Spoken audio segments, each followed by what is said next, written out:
Friends, this is your friend Kent C. Dodds, and I'm joined by my friend Scott Moss. Say hi, Scott. What's up, y'all? Oh, well, I did ask you to say hi, Scott, but that's all right. I got you twice. Um, actually, so this is the second recording because something went wrong. I have no idea what it was. Maybe we should be recording a backup locally this time, but hopefully everything goes well. This is the only time that Zencaster has failed me on recording. It's been amazing otherwise. But yeah, so what we're going to do is we're going to talk about something totally different because we got the first 17 minutes of the first recording that I'm going to tack on at the end of this one. So we're going to talk about something totally different. But if you want to continue listening when we're finished, then absolutely I recommend you do that. Um, and yeah, I still want everybody to get to know you, Scott, before we get into our conversation today. So I met you. I think we established it was at NGConf years and years ago. It Mhm. was just a pleasure to get to know you, and it's been a pleasure to be your friend for all this time. You want to give us a quick intro to who you are and what makes you tick? Yeah, so first of all, I'm a dad. I am a retired Navy veteran, spent 4.5 years fixing helicopters and flying around the country doing stuff like that. And I'm also a software engineer at Netflix, where I work on the TV app. So if you ever heard of that Netflix thing, that's what I work on. It's a pretty cool gig. Before that, I have started many startups, some funded, some consultancy based, some teaching courses. I've pretty much tried to do as much as I can. And to this day, I still do a lot of teaching on platforms like Front End Masters. I don't speak at as many conferences as I used to because the whole COVID thing and just really Mm. just being a dad and trying to spend more time with my kids is just catching up. But I used to speak a lot at conferences. And other than that, I love playing video games. I love playing basketball. I play basketball like 8 days a week, if that's possible. Wow. And, and yeah, I'm super passionate about helping people transition their careers into tech, whether it's learning to code or getting a promotion or becoming a product manager or designer or how to make it to a principal level, like whatever. I'm super passionate about that. Wow, that's awesome. It's you keep yourself pretty busy, but I heard in what you said there that you've also been kind of intentional about the sort of things that you don't spend your time doing, so that you can focus a little bit. And I think that's kind of what we want to talk about today is, especially as we're both dads, getting to make sure that you're focused on the most useful things so that you're not taking that valuable time away from your family. Can you tell us a little bit about your family situation? Yeah, so I am a father of two. I have a 10-year-old son, and I have right now, she'll be 3 months tomorrow or 3 months Friday, I think. Wow, man. So, yeah, a 3 month old. So, yeah, we took like a 10-year break. And together with their mom, same mom, we've been together since we were like 19 or 20, since I was in the military, and I'm Wow. 31 now. So, yeah, it's been a long time. But yeah, we're out here in Sacramento, and we're all super close. Me and my son like are like the same person. We play games together. We uh, do fitness stuff together. We look at bad TV shows and make jokes about them together. Um, so like we're all just really close. We're kind of like a super modern family. Like at dinner time we all eat our own meals because we all like different things. That type of vibe. So yeah, we just love being around each other. We're all we prefer to stay in than to go out. We're definitely the type of family that would prefer just to chill and like watch Rick and Morty and eat popcorn, versus like going out camping or something like that. And we like that, but we just if we had the choice, we would just stay inside all day and with our fast Wi-Fi and do stuff like that. Cool. Yeah, that's awesome. It's fun that you and your son, like, he's 10. My oldest is gonna be 9 soon. And as they are getting older, you can actually like do fun things, like things that you think are fun too, with Yes, those kids. absolutely. Yeah, my son is at the point now, and he's actually been here for maybe 3 years now, where if we play competitive games, it's a toss up. Like, it's usually like, oh, you're just a kid. I'm just going to destroy you. But like now, it's just like, okay, there's a really good chance I'm probably going to lose because he's really good. And, it's been like that for a while. And I'm just like, wow, am I getting bad or is this kid just like, a prodigy? Like, I don't understand. But yeah, it's really fun to have him at this age now. Not basketball though, right? Like you've still got the height and everything on Yeah, him. not bad. I think he's going to be taller than me. I'm 6'5", but like I think he's going to be much taller than me. I can just tell. But he actually doesn't like playing basketball. He prefers, his sports of choice is Muay Thai and gymnastics. So he likes to do that. That's his thing. He tried basketball, but like, he doesn't have a lot of patience for other kids, because he was the only child for such a long time, and he only grew up around adults. That's just his mentality. He's pretty mature, so like when he's around kids his age or even sometimes slightly older, he just doesn't have the patience for them. And so anything team sports related, he's just like you guys got to focus. Like stop goofing around. Let's be serious. And like kids that age aren't. They're goofing around and stuff. So he's like I don't want to deal with them. So that's his personality. Oh, that's cool. I was into gymnastics as a around his age actually. That was awesome. I love that, and I think that my son actually will also be taller than me, but that's not saying a whole lot because I'm only like 5'10". So, but yeah, cool. So yeah, and I guess I'll just mention that I have 4 kids. My oldest is turning 9 soon, and my youngest is 3. And so we're all pretty tightly packed. For Hmm. us, it's like 5 years difference from the oldest to youngest thereabouts. So yeah, Wow. it was pretty wild how fast that happened, and it brings with it some interesting aspects of like um, yeah, yeah, it's just different. Every family is different. Every situation is different. And one nice thing about it is they're all pretty close friends for the most part. Mm. They're close in age and everything, so they can do lots of the same things together. And they are getting a little older, so yeah, doing fun stuff that's fun for them is also starting to become fun for me. Yeah. Just like intrinsically, not just because I'm spending time with them, but it's actually a fun activity on its own too. Right. Something you So would do by yourself. Yeah. yeah, yeah, totally. So, you were you a father when you started in tech, or did you become a father after you got into tech? Yeah. So I was a father a year after high school. So yeah, way before I got into tech. When I was 19, that's when we found out we were having a son. I was in the Navy, stationed in San Diego, and then I got the news. And you know what?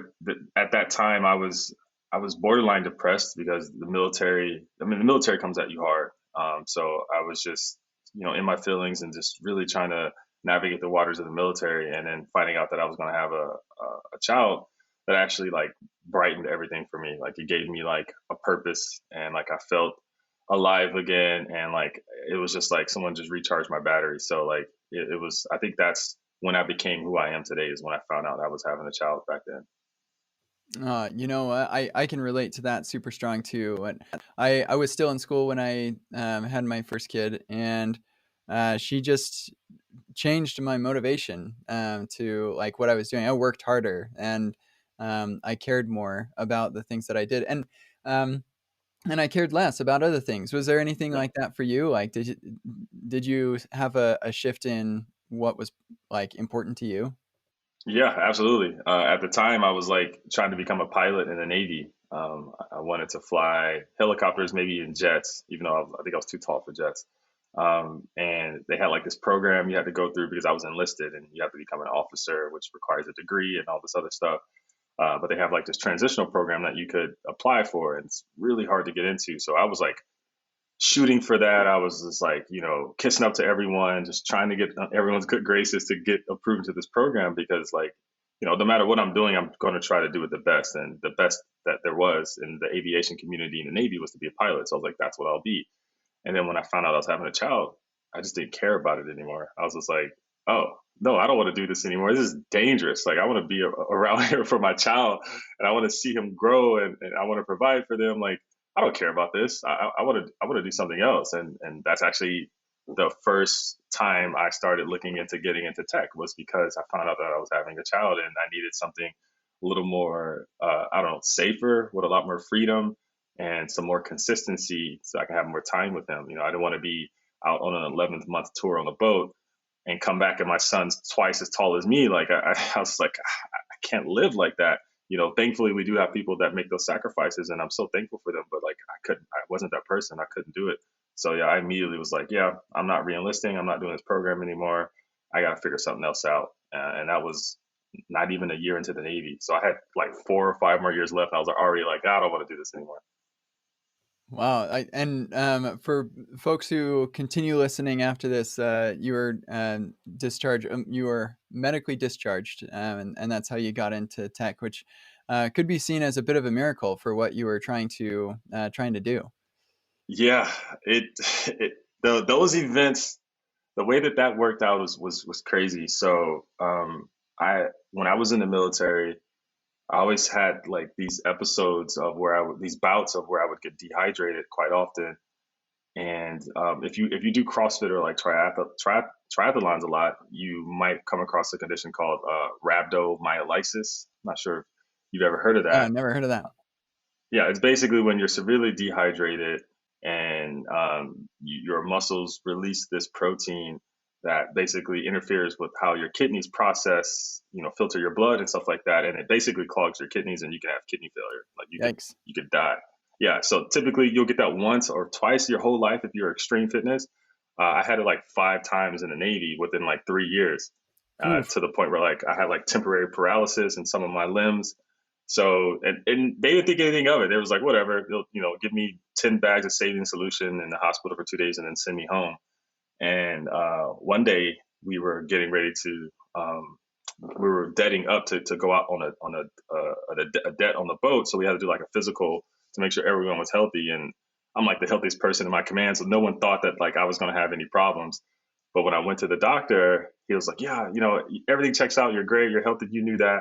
But, I was looking at your record, and it turns out you have like all these bouts with rhabdo. Like, do you feel safe with that? Because there's no dialysis machine on the boat. Like, I'm going to leave this up to you. And I was going to get out anyway, and seeing it only have like less than a year, I wasn't going to re-enlist.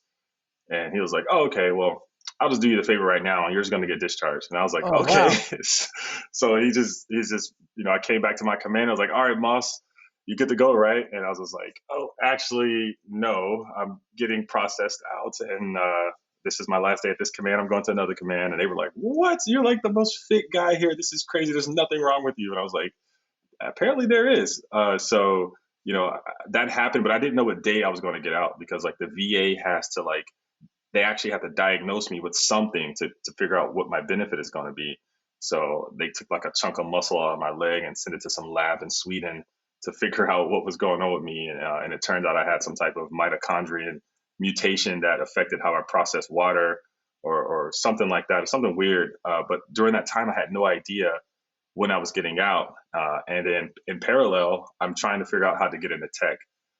So like I find this boot camp, I applied, I didn't get in. I found another one, I applied, I didn't get in.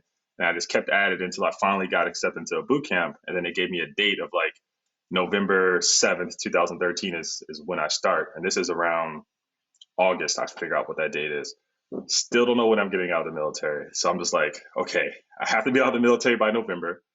I don't know when I'm getting out. And literally the very next day, I go into my command and I get a call from the VA, and they're like, yep, we figured out your date. It's going to be October 31st, Halloween 2013. So literally 7 days before I'm supposed to report to San Francisco and go to a boot camp, I'm getting out. And I remember just sitting, I was working in a lab at a time testing oil samples. I just remember just crying, just like, this couldn't have worked out any better. This is Wow. crazy. Yeah, that's nothing short of a miracle. You couldn't have made that happen yourself. That's Right. awesome. Boy, that's really cool. So you saw your life situation. You're like, this isn't conducive to the family life that I want to have. So I'm going to find a way to make this work. And whether it's divine providence or luck, however people want to think of that, you got out. And then you were able to jump into tech and have the lifestyle that you want to be with your Yeah. family. Have you had any challenges with the tech lifestyle not being what's like best for the family, or like you know how when you have that first kid, your priorities all change, and like your Mhm. motivations change, so that you can be more focused on the family.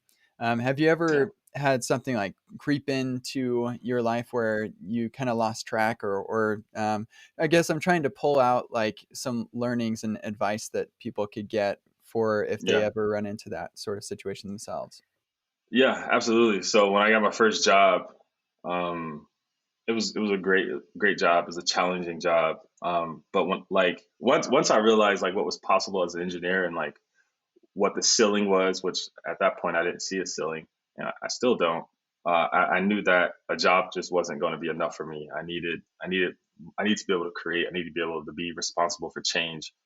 So I would come home from my job when I was living in Oakland, and I would just like work on tons of side projects and tons of like startup ideas and things like that. And I always thought that it was a worthy sacrifice of like I'm going to come home and I'm going to grind for another 8 hours until 2 o'clock in the morning every single day, even on the weekends. And I did that for a year, and it's because I was like caught up in this machine, this Bay Area, Silicon Valley machine of trying to keep up with everyone and trying to produce and be the next billionaire and like and do all this stuff. There was just so much artificial pressure to do that, especially as someone breaking in, as a black man with no education. Like there was just so much pressure, like to succeed that way. And I can't go back to that year right now and remember hardly any interactions I had with my son. And we lived in the same place. Like I don't remember like he grew so much in that year and I missed all of it. He went from, being like a little kid to like now he's playing like fighting games and Hmm. like he went from deciding what food he wanted to eat and picking his own clothes and having longer sentences and stuff like that. And all he wanted was my attention, but I was just on the computer with my noise canceling headphones on, trying to create the next $100 million company or something like that. And I thought that that was, okay. I thought that was standard. I thought that it'll be worth it. And like, it wasn't. It totally wasn't, because not only did I not succeed within that year of the goals that I set out, I lost so much time with my son that I would never get back. And I always told myself that like I had to do that. Like I had to put all the time I needed into these things. But what I'm learning now, years later, is that it's not really the quantity of time that I put into something, but really the quality of the time that I put into something. If I go back and actually look at all the work that I was doing, most of it was just sitting there, like researching and figuring out problems.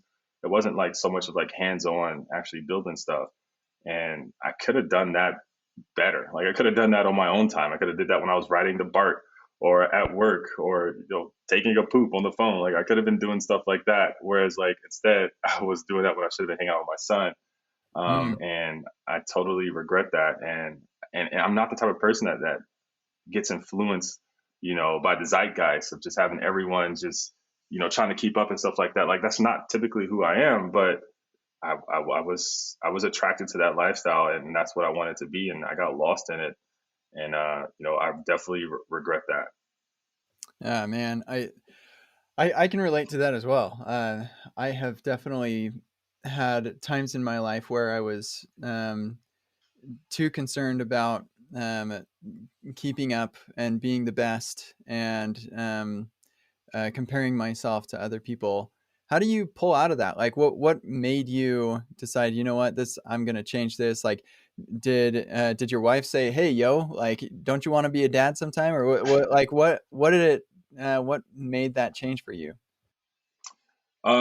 So she was really supportive, because so to go back, her and I we had a history where so when I got into the boot camp, we were actually going through a divorce because for a lot of reasons, but mostly because I sounded like a crazy person saying, "Hey, I'm going to get out of the military and like go be an engineer." And she was like, "What are you talking about? That sounds so ridiculous." So her and I were not together when I was learning to code, but then when I finally landed a job and stuff, and we got back together, I think at that point she was like, well, I guess I can't doubt you anymore. So because of that, she was just full support of everything that I did, because like everything I do sounds crazy, but somehow I figure it out. So she was just like, she would keep my son away from me when he's like tapping my shoulder, I'm trying to work and stuff like that. So she was in full support about it. So it wasn't her. It was mostly, I followed what made me happy. At the end of the day, the few moments that I did get to see my son was just like instant dopamine, made me happy, the brightest part of my day. And then like I dreaded getting back on the computer,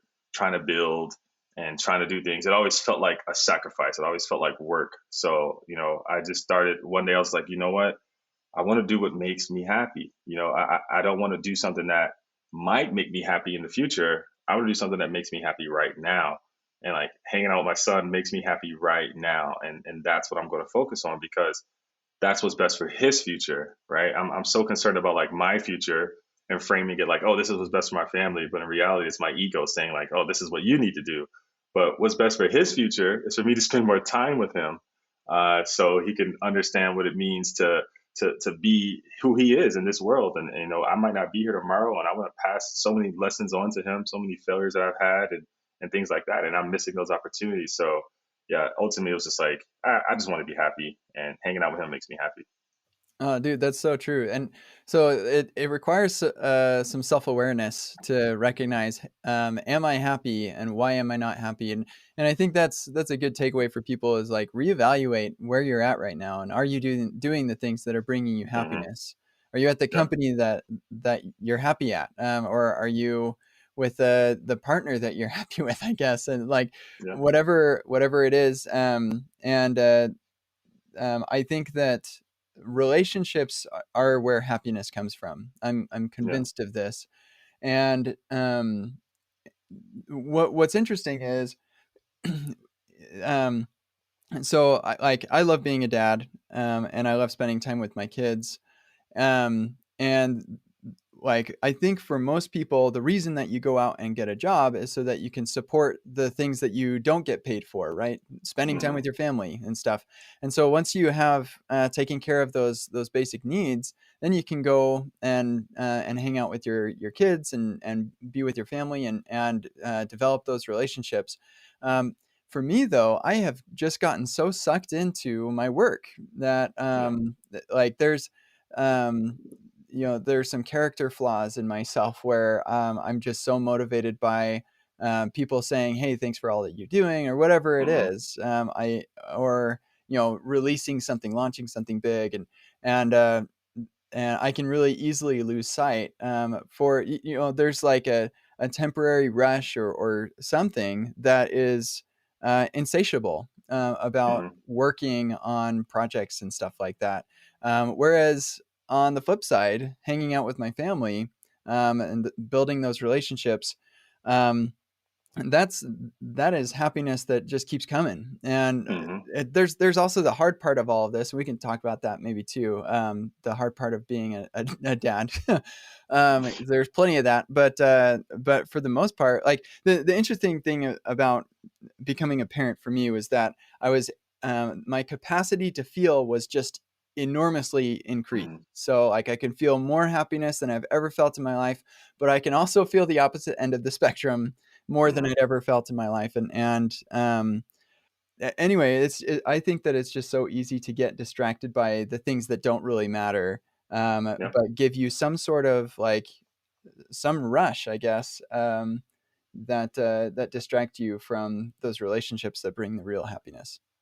Yeah, absolutely. I've fallen victim to that, to those circumstances so many times, and yeah, you have to be active about it because like it creeps up on you. Like your your subconscious is telling you like, oh yeah, this will be good for the family. You should totally do it. But really, that's just Yes, like you it's the worst. justifying this stuff. Yeah, it's just like, oh, is this really going to be good for them, or is it better if I'm just here watching Rick and Yeah. Morty with them? Like that's probably better.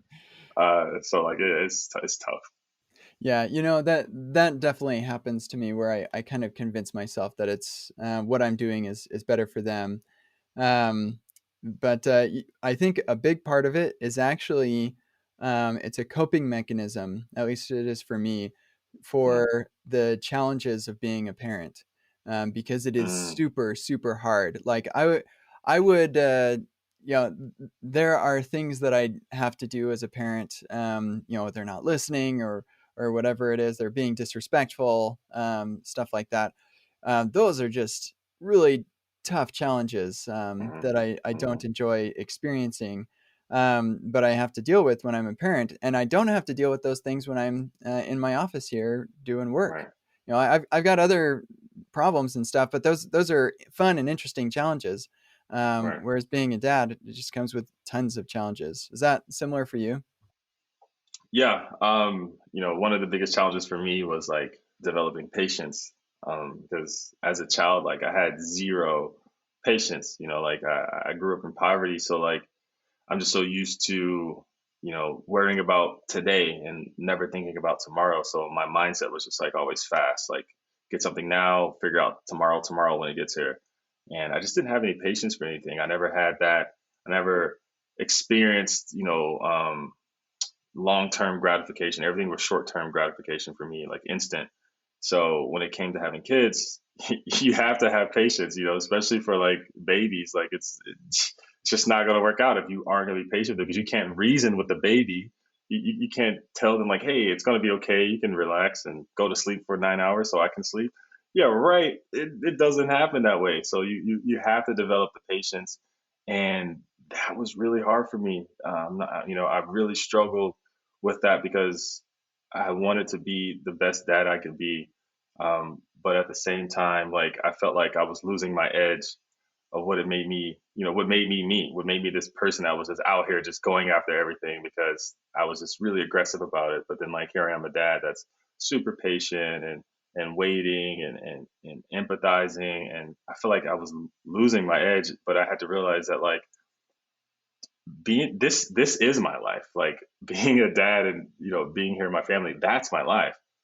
Work is not my life, right? It was like the other way around for me, whereas like work was my life, and then now I'm here with my family, and I had to like flip those roles, and then work became more of like an auxiliary thing, where like yeah, sometimes I'll flip on a switch, and I'll be a different personality, but that's only for work, and that's only to get things done. But then I have to come out of it, and I have to be here, be present, and be my true self with my family. And it didn't feel like a struggle anymore. It didn't feel like I was competing between the Scott who's getting stuff done and the Scott who's trying to be a responsible dad. It was just like, well, I am a responsible dad. And then sometimes I have to go over here and like aggressively go after a goal, but only when no one's watching. And then I'll go back and be a dad. So, that was really tough for me, was to learn some patience. And now I would say I'm extremely patient. Like I'm at the point now where like I even look forward to like the baby like getting up or crying because I'm just like, all right, I get to put the baby back to sleep. This is gonna be fun. Like it's always like a puzzle. Like what's all right? Is it the diaper or no, the bottle? No, you need burping. No, you want to be held this way. Okay, and it's like trying to figure it out. Like that's actually exciting to me. So Wow, whereas that's with awesome. the first child, it was not. I was just like, oh my God, like, can you please just go back to sleep? Like, what, like, just please, like trying to reason with the kid. And now it's just like, nah, let's do this. Oh man, I need to get me some of whatever you've got. It's something in the water you're drinking, or I don't know, but because yeah, that sounds great. So when you are like totally focused on the family and you have okay, well, you've got work stuff that you need to do, and I even if money wasn't an object and we're totally fine and whatever, I don't think that it's absolutely necessary to spend 100% of your time just focused on the kid, and I don't think that's necessarily good for the kid, especially as they get older. They need to have some Right. time on their own and things, and so like naturally you're going to have time even in that scenario Hmm. to get work done, and you want to, and it's part of like your life of being just improving yourself, um, and hopefully making the rest of the world better at all the while. So, what strategies have you taken to make sure that the time you do have to work is the most productive time that you can have? So you're not wasting any of that precious time. Oh, that's a good question. Wow. For me, it's hard. Like even if I had the time to sit down and work, I won't be able to focus unless I knew everything was like handled. Like kids are either in school or they're fed or maybe they're napping. Like all chaos is calm. There's nothing going on. And because if there's like a storm happening behind my door, like I don't care. I can't sit down and do anything. I'm a problem solver. I got to go out there and fix it. So really, it's just like making sure that like your house is in order. Make sure everything is good. You and your partner are on a understanding level that you got to go here and you got to work, and there's a, understanding there, and everything is taken care of. Make sure, like one thing that I would do is like I used to just like come in my room and I would just work, but I would be sometimes I would be on the hook for like figuring out food or cooking or some stuff like that, and I just wouldn't do it. Like I just wouldn't. I would just forget. I would just be grinding. So now like everyone's starving, and I'm just like, oh yeah, I guess I was supposed to do that, and Whoops. because I'm treating like any other task. Like, oh, I'll get to it when I get to it. After this meeting, after this meeting, after this meeting. When in reality, I should have figured that stuff out ahead of time, had it all planned out, and that would have enabled me to sit down and actually work efficiently and not be worried about that. So yeah, just taking care of everything up front makes it a lot easier to just sit down and focus. The other thing is like I I try to avoid anything that's like, how do I describe this? Like exploratory based work where it's like there's not an end in sight. It's just like, there's not really a goal for this type of work. It's just like you're just trying to go consume something, you're trying to go learn something as much as you can. I try my best to avoid that at all times whenever like my family needs me. So like during prime hours, I'll avoid trying to go learn a new technology or go read up on something, because that I can be here forever. I can be stuck in that world for weeks and I don't want to do it. So I'll wait till they'll go to sleep, or I'll wake up early, or if they go on a walk, or if they go to the grandparents' house, then I'll do some of that work, because I want to stick to just focusing on things that have clear, concise ends in sight, really good goals that I can just like get done in a short burst of, 2 hours, 3 hours, and then I'm done. And that has been a lot better because for me, being a parent, I'm sure you feel this way. Like the longer you spend away from your family, like I don't know, like the more you start to worry, like even if they're just on the other side of the door. So like you kind of just got to check in, whether it's just like a text message or just pop your head out to see if everything's cool. And I feel like the longer you work, the more that anxiety builds up and the less productive you get. So I try to just stick to like, all right, I'm gonna just focus for 2.5 hours, 3 hours, whatever I get done in that amount of time, that's what's going to get done. That means I get finished. Cool. If it doesn't mean I get finished, I can come back in another block of time, maybe the next day or an hour from now, and we'll figure it out. But I have to go like reset my anxiety. I have to go reset my worries and make sure everything's good. Check in with everybody, make sure I'm still present, and then I can come back. And that has been helpful for me. Whereas before I was like, let me just get this done, and then when I get this done, then I'll go be a dad, and that doesn't work because it's never done. You're always working on it. So you're Yeah. always, and then you're literally pushing off your family. You're pushing them away, but you're like in your head, you're like, but I'm doing it for you. What are you talking about? I'm trying to Yeah. hurry and get this done so I can hang out with you. What are you talking about? But it's not perceived that way. Especially from a Yeah. 9-year old or a 10-year old. So yeah, that's some of the stuff I've been doing. Yeah, it sounds like you just really focus on the high value stuff, and you avoid that low value or no value sort of Yeah. things. You kind of gotten rid of the craft and focus on stuff that's useful. Um, Yep. yeah, I and there was one other thing earlier you mentioned that um,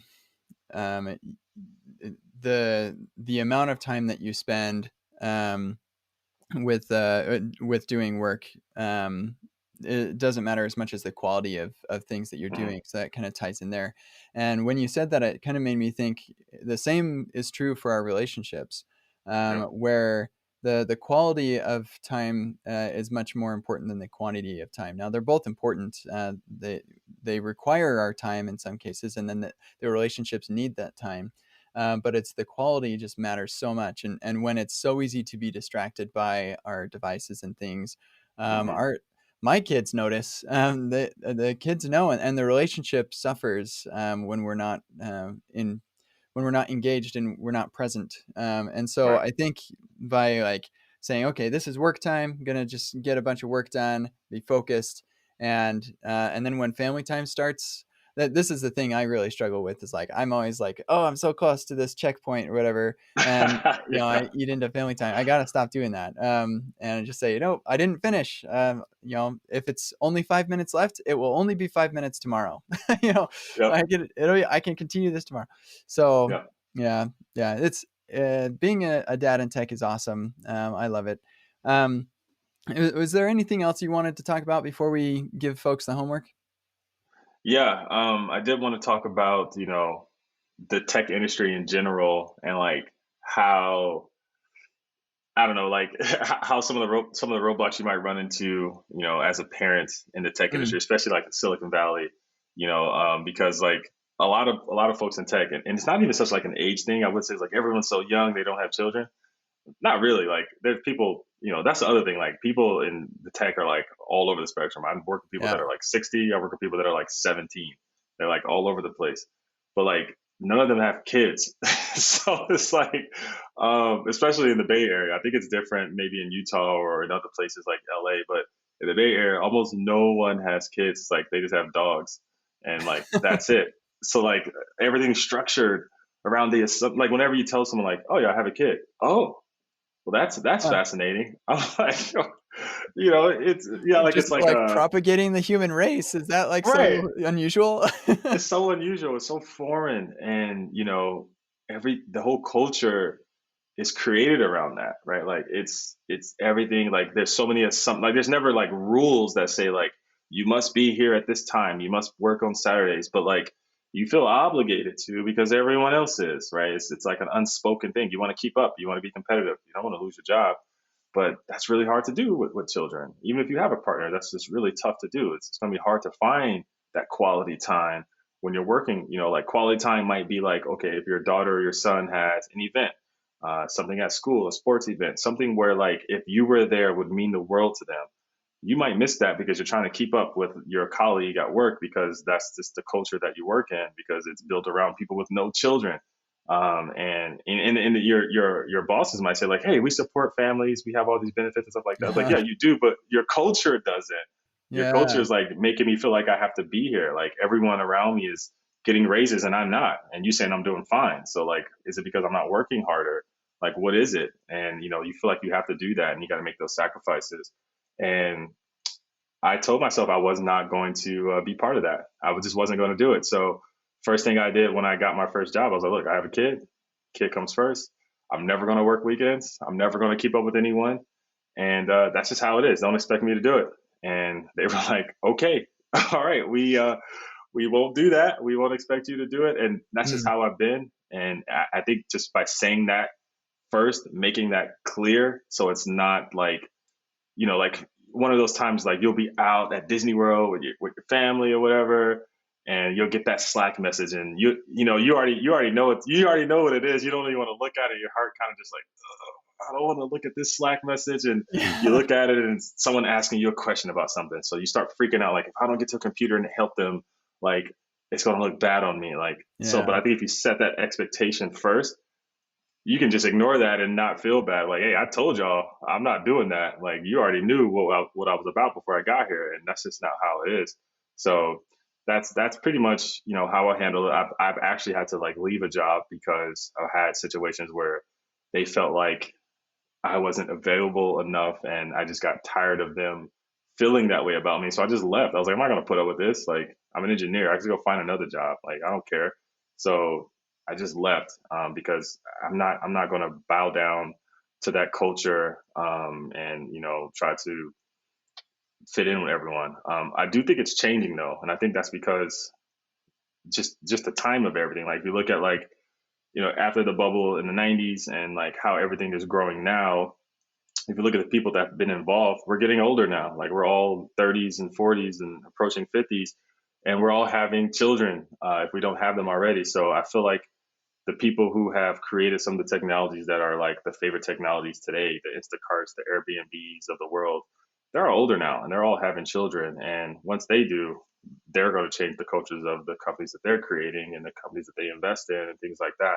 So I do see it changing, but there definitely were some like roadblocks that I think people who are new to tech would be hesitant to address. They would just be like, okay, I just got to tiptoe the line and figure it out. But I'm here to tell you that if you get into that role and that culture is like trying to pressure you to be, you know, work like you're just some single straight out of college kid, don't, because it's not fair. And you should speak up and you should let it be known and don't try to play both sides.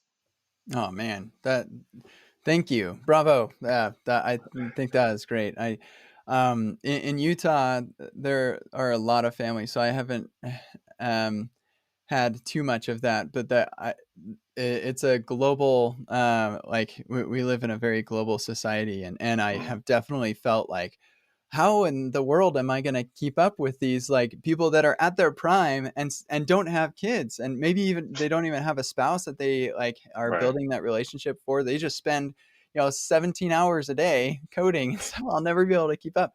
And the fact is, who cares? You don't need to. You Right. just Who cares? the more that I'm in this, the more that I realize that it doesn't really matter if you keep up with Joe, because Alex is that much further ahead in this other thing. And so like Yeah. you'll never be able to keep up with the collective everybody. And Hmm. so don't bother comparing yourself to other people, and focus on the things that really bring you happiness. And I think that's the big takeaway. Yeah. For me, like my goals that I know I'm like getting better is two things. I always pick my birthday because I can remember that day, and I always like try to like test myself every year to see if I'm just that much better. If I've like, improved technically, communicatively, like whatever it is, like just anything. I just want to see if I'm better. So I have like these questions that I ask myself, or I have my partner ask me just to see like if I'm getting better.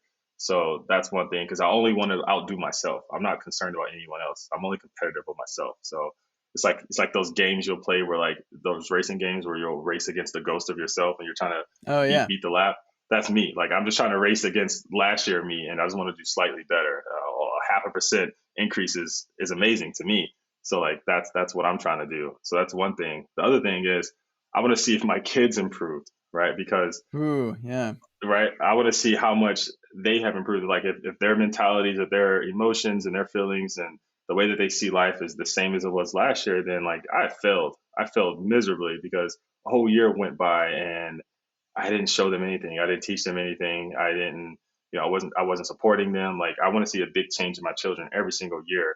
So I always look at those to see if I'm making progress, and I just don't compare myself to the industry or what anyone else is doing. Like I could care less. I know someone in their 20s who's a billionaire, and like I don't care. Like good for you, man. That's great. Like I have two beautiful children that I wouldn't trade for hundreds of billions of dollars.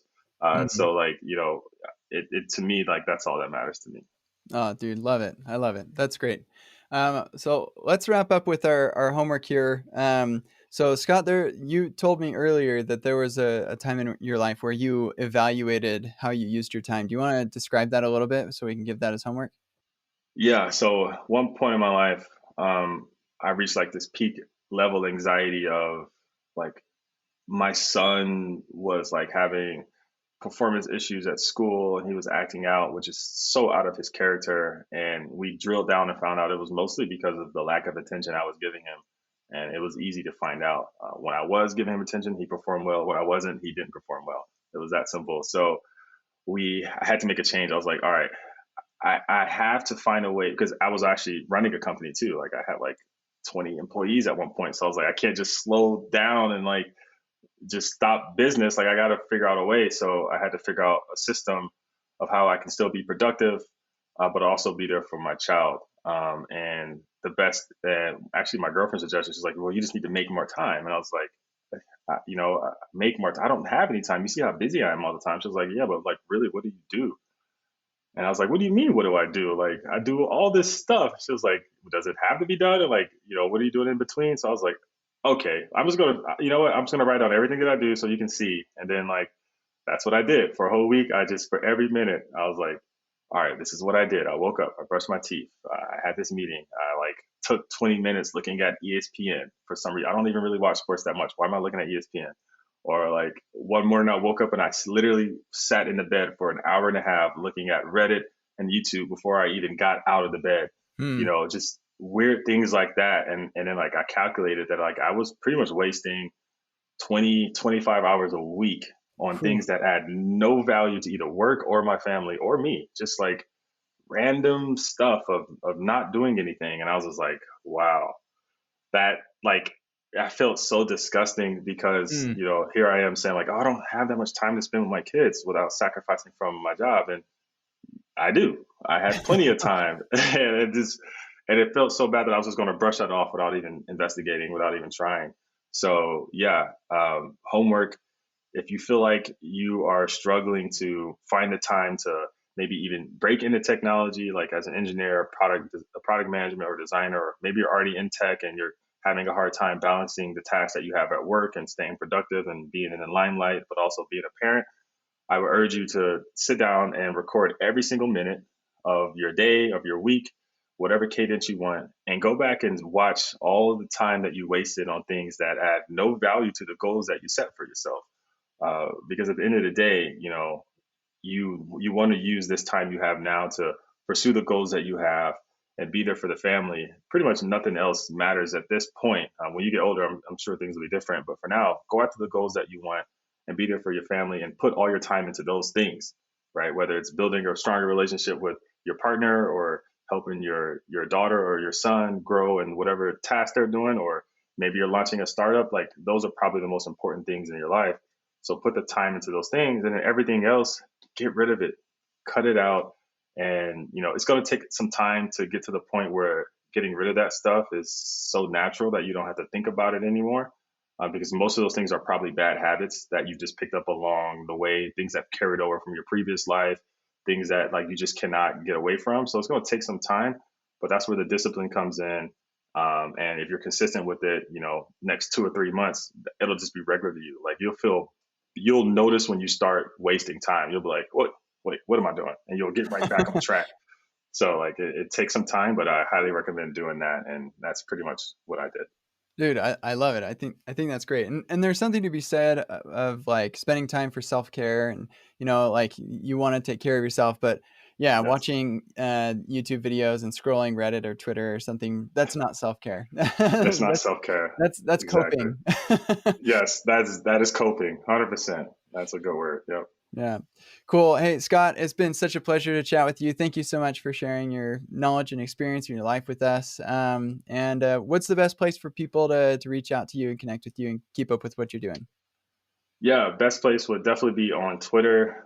You can hit me up there. My DMs are open. I try to respond as soon as I can, but these days I get a lot, so bear with me. But I do try to go, like, I don't try to go 2 weeks without at least looking at every single message that I get. So if you hit me up on there, let me know. But yeah, you can follow me at Scott Ups with 1T on Twitter. Other than that, yeah, that's pretty much where I'm at most of the time.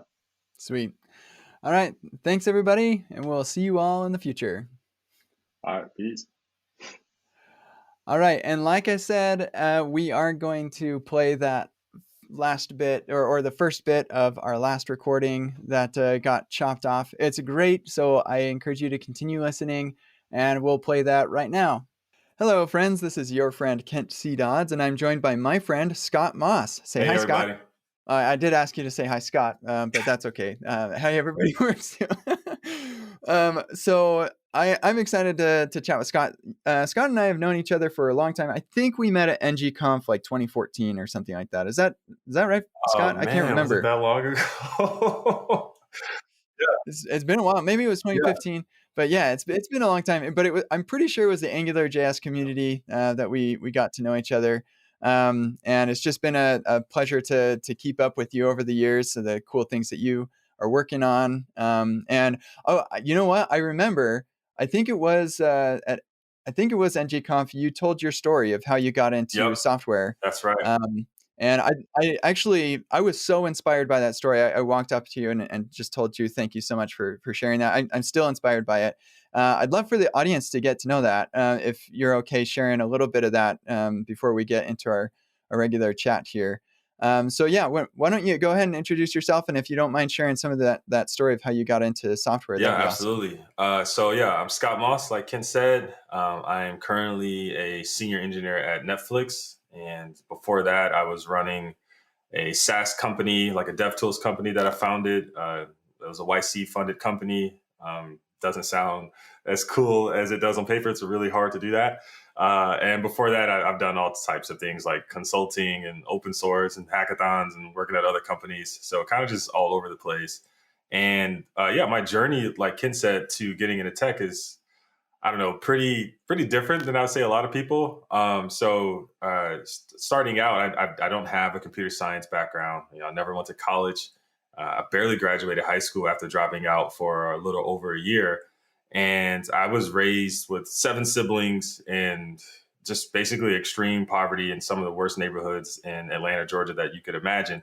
And, future for me wasn't promised. I didn't really have a good idea of what I wanted to do. But somewhere around my early 20s, when I was in the military, I decided that I wanted to be an engineer. And I think strictly because every time I got on Google and looked up, some of the most fascinating, happiest careers on the planet, software engineering was always on the list. So I was like, hey, why not do that? So when I got out of the military in 2013, I decided to just move to the Bay Area. I was going to learn the code and I was going to get a job, and nothing was going to stop me. So I was able to do that within 3 months, and yeah, Wow. it was pretty crazy. I was able to do that in 3 months, and that's pretty much the start of how I got here. It's amazing. Like I can't even imagine that takes something. And I'd love to talk a little bit or dig a little deeper into what that takes. Like, how did you manage to go from just got out of the military to paid software engineer in 3 months? Yeah, so a lot of the work happened before I got out of the military. So around the time, let me see, a couple months before I got out, they decided to medically discharge me for a condition that I just wasn't going to work in the military, and Hmm. that takes a long time. They have to like do all these procedures. They have to diagnose me. So you're basically like waiting to get out. You don't know what day it's going to be, but you're getting out.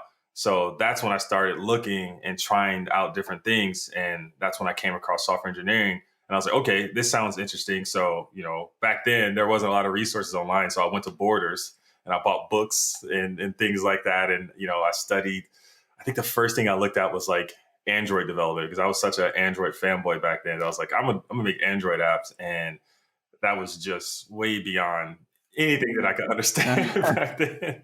So I didn't do that, but it kind of gave me an idea of what I was getting myself into. And then eventually I landed on HTML, CSS, and JavaScript. And at the same time, I was trying to do like drop shipping or something like that. So I like started this Shopify store, and then I was like, oh, this is actually a perfect place for me to practice my HTML and CSS and JavaScript skills on my store. And I just didn't really know what to do. So like I remember Shopify having this marketplace of like developers you could reach out to. So I went on there and I found this developer locally in San Diego where I was. And instead of reaching out to him and asking him to help me with my site, I reached out to him and was like, hey, you got any work I could do? Like, I'm trying to learn a code. I know this sounds Yeah. crazy. You don't have to pay me, but I need to learn from someone that's doing something. And he was all about it. He was just like, yeah, he's like, anything I could do to support a veteran, like, I'm all about it. And he just started giving me like basic HTML, CSS work for like his clients that were actually paying him.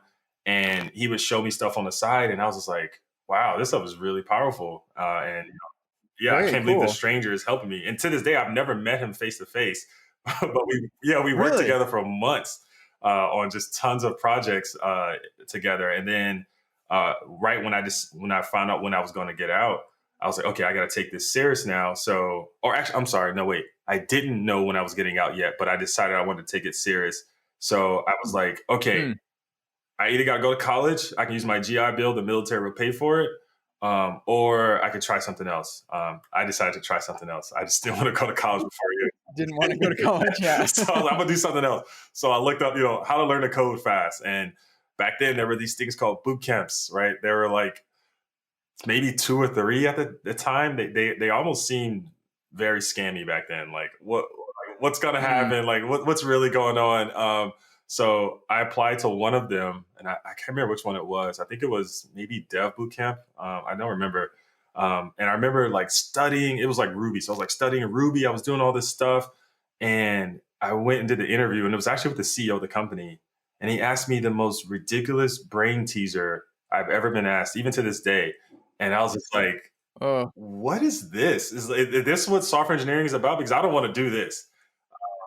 It was Yeah. crazy. So I didn't get in there, but I'm not the type of person to get discouraged. I've been told no my entire life. Nothing has ever worked out my way up until this point. So I was just like, okay, they don't want me. Someone else will. So I tried another school, and this one was actually called Hack Reactor, and I applied for that one, and I think I made it through like 2 or 3 interviews. Then I did the last one, and I failed. I failed Mm. miserably because Hack Reactor had a really high bar to get in there, and I failed. So I was, and then they emailed me and they were like, "Hey, you can try again in like 3 months, and that's the earliest we'll let you do it." And I was just like, I can't. I have to do this now. In fact, I got to try again next week. And they were like, "Ooh, well, we did like you, but you just were not technical enough. So will let you do it again next week. But if you fail, you got to wait a whole nother year." And I was like, Mm. "Okay, let's do it." So I took off from work and I studied all the stuff that they quizzed me on the interview. I just doubled down on that, hoping that maybe they'll ask me the same thing or something similar, and I'll get lucky. And I just studied for a whole week. I booked the interview, and I think this time it was with the CEO, Tony, who's actually a good friend of mine now. And he asked me completely different questions, uh, but somehow I was able to get through it, and I passed. So, uh, yeah, I got Wow. into Hack Reactor. Still don't know when I'm getting out, but I know I'm starting Hack Reactor in Mm. November, and now it's like September, and I'm like, oh man, if I don't get out of the Navy, Uh-oh. I'm screwed. And then, kid you not, the very next day after I got that acceptance from Hack Reactor, I get a call from the VA saying, "Hey, you're getting out on October 31st." And I was just like, oh my God. Like, Wow. Lucky. seriously, 7 days before I'm supposed to report to Hack Reactor. So, yeah, that's how I all that happened. Oh man, that's an awesome story. There's so many things to unpack in that, and just the tenacity. And one question that I have for you is like, how did you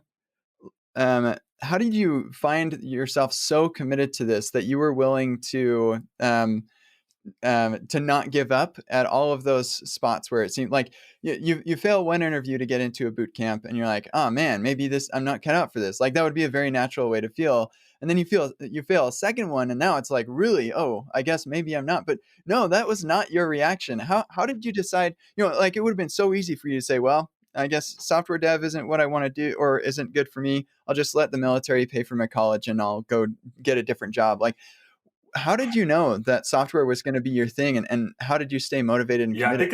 I think it's 2 things. One is I always think about it like this: if there's something that a human can do, I'm a human. Why can't I do it? Like, Oh, love sure, that. some people are going to be better at other things, but like, really, what makes someone better at something? It's usually they've been doing it longer, they've been more persistent. So Yeah. I was just like, it's really only a matter of time. It's not so much that like, oh, I'm not cut out for this. It's like, well, I'm not cut out for it right now. I need Yeah. more. And so that's one thing. I'm like, well, if this thing is out here and they're saying humans can sign up for it, then they're basically I should be able to do it too at some point. So I'm gonna keep that. Um, I love that attitude, man. That's yeah. awesome. That's great. And then the next thing was like, even though I failed those interviews, I was so much better after every single one of them. Like I felt myself just understanding so much more and getting closer to where they wanted me to be. So I was just like, if I just do one more, like I can't imagine how good I'll be. Even if I don't get in, I might even be good enough to do something else myself. But just doing these interviews, Mm. it's like it's actually giving me confidence. It's showing me things that I didn't know. It's like giving me a window into how a professional engineer would think and what they're looking for. It's giving me needed context that I didn't have at the time. So like I felt like, okay, the more and more I do, the closer I'm getting, and because I'm a human, it's only a matter of time before I get there. So that means just keep doing these interviews. Eventually, I'll get there. So that was my philosophy. Oh man, I love that. I have so many thoughts about that. Like, Elon Musk has a different approach to space exploration than like Yeah, NASA, right? So NASA will test for years and years and years, and then they'll launch something, and hopefully everything works out. Whereas SpaceX is like, let's do a bunch of testing, but let's launch this thing. Like we don't know anything until it actually yes, happens, and then we collect a ton of data on our failure, and then we do it better next time. And it's kind of like the end-to-end testing approach where it's just like just run the thing, and that seems like and you just learn so much from your failures, and you're just not afraid of failure, which I think is a really key thing to pull out of yeah. I this. mean, failure is a necessary tool for success, and I don't know maybe it's past generations, or I don't know where it came from, that like failure is such a bad thing. Like I've never met a successful person that didn't fail. Like it's just not possible. Like you really, that is, if you took a test, if you took the SAT and you failed, and then they sent you all the answers that you failed on, I guarantee you the next time you take the SAT is going to be, you're going to have such a higher score. You're going to have such an advantage than you did last time. So like you really want to fail and learn from that so you can succeed next time. Right. Well, and it would take, self or what's the word, self-awareness, or like analyzing your Yes. performance, right? Like you can't just keep on doing the same thing over and over again. Like that's not what you did. You said, hey, I'll do this again next week. I'm sure that 7 days was filled with an outrageous amount of study. Yeah, it was. My roommate thought something was wrong with me. So I remember her like sliding food underneath my door and like checking on me. She's like, "You haven't even come out in a week. Are you okay in there?" And I was just like, "Leave me alone. I'm trying to study." But yeah, it was really tough. I remember spending like the last bit of money I had, because when I was doing the interviews with them, I noticed they all had MacBooks and I didn't have a MacBook. So I was just like, maybe this doesn't make a difference. I'm too naive to understand what the difference between having a Mac and not a Mac right now matters. But if I can align myself as closely as I can to what they were doing, it'll feel better. So I remember spending like my last like $800 on a MacBook on Craigslist just to sit down and learn. And I was just like, I have to do this. And so I was like trying to learn how to use a Mac. I was trying to learn how to code at the same time. I wasn't eating, but that week, I feel like I can remember every minute of that week in my head right now. Wow. Yeah, that's amazing. It's the tenacity of pushing forward and changing the rules a little bit for yourself. I love that you went to Hack Reactor, which, by the way, at PayPal we hired a bunch of engineers out of Hack Reactor. They're a great boot camp. All of those engineers were fabulous. But I loved hiring people from Hack Reactor. So at Hack Reactor, they say you can interview every like 3 months until you get in. But you were like, no, I cannot wait that long. I need to make it happen now. Like you changed the rules. You said, no, I need this to happen now. Like, and you kind of made that opportunity that didn't exist before. There wasn't an opportunity to interview again a week later. But you made that opportunity, which I think is also another key takeaway. Yeah, there. I mean, in my head, I'm like, well, the worst they can say is no. We're going to double down. You got to wait 3 months. And I'm like, I can deal with that. I can deal with that. The worst case of them saying no, because they already said I had to wait 3 months, so it doesn't get worse. So I don't have anything to lose here by demanding that I'm going to do it a week from now. And that's just how I thought about it. Absolutely. If you don't mind indulging me in a little story of my own, when I was still in school, I had an internship at Domo, who they ran NGConf and stuff. And before I signed on to intern with them, I actually signed on to intern at USAA over the summer. And so I told them, hey, I've got this other internship. They're like, yeah, that's totally cool. You can come back after your internship and everything will be great. And I was like, sweet. So I went on, to Texas for the internship. And then a couple weeks before coming back, I started emailing the recruiter and my manager and saying, hey, I'm coming back. Like, what do you need me to do? And I heard nothing from them at all. I was like, oh shoot, like I need to have a job when I get back. Like I at this time I was married, had one kid, another girl on the way. And I was like, I need to make some of that money. So, I keep on emailing them, radio silence all the way up till like the day before I get back. And I planned on going in. I just emailed them and I said, I'll see you tomorrow. And so I came into the office and go to the front desk reception. I'm just like, hey, I'm here. And they're like, who are you here to see? I'd say, go get my manager. And he comes back and his face is like, oh, Kent, hi. Yeah, sure. Come on back. Like, let's get you a laptop, I guess. Oh my goodness. I love it. I didn't know that. That is crazy. Yeah. And then that was a fun experience. So yeah, just like change the rules. Make what's the worst that could happen? Like in my mind, I was thinking, okay, they'll just send me away, and maybe they'll say, no, we actually don't want you back. Like that would be the worst. But like that doesn't change whether I go in or not. they don't want me back either way. Or maybe they'll just say, hey, we're not ready for you, come back next week or whatever. Okay, I can do that too. That's fine. So yeah, you just kind of analyze what are the things that I can do, that I can control in this thing, to reach my goal, and let me just exhaust all of those opportunities so that we can make this dream happen.